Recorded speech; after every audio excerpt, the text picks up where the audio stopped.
Hello po, good morning po. So, kape po tayo ngayon today.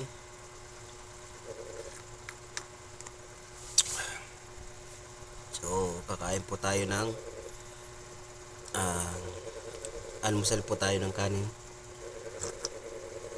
Sasab i Sasabaw natin itong kape para sa may laman yung ating sikmura po. Tara, sa mga um, hindi pa nakakapag um, almusal nito sa kape, sa kanin. Yun, sana wag nyo naman po akong usgaan.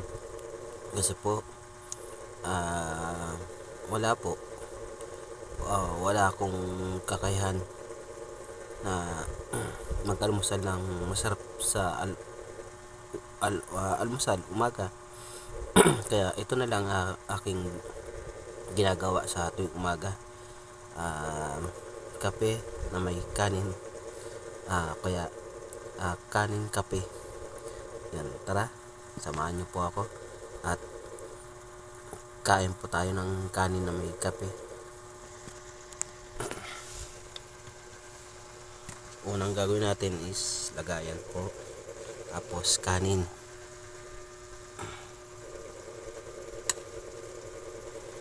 Ito po yung kaning bahaw po.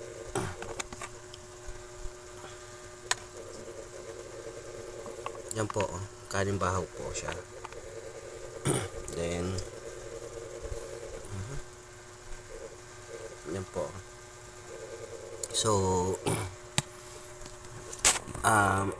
haluan natin yung haluan po natin yung kanin ng kape.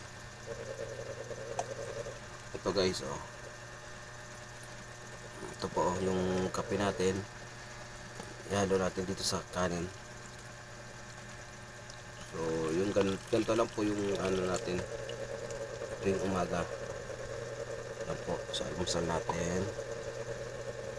Yan po. So tara, kain tayo.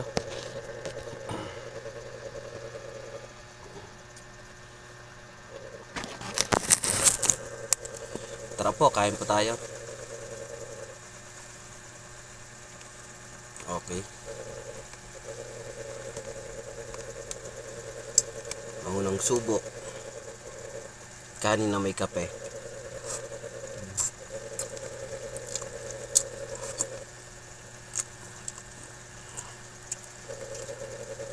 Sa mga hindi pa nakakaranas nito,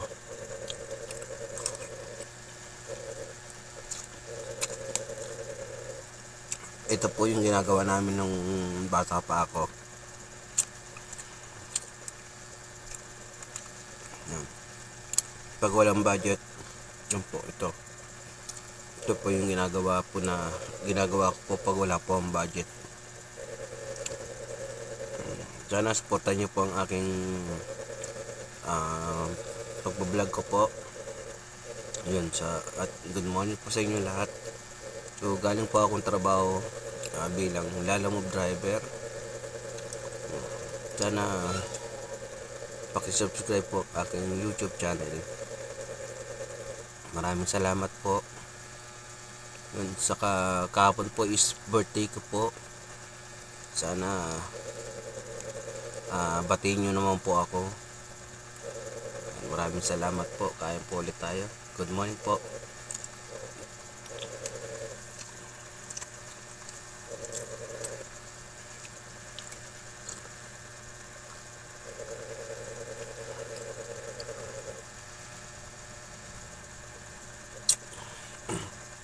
Sarap.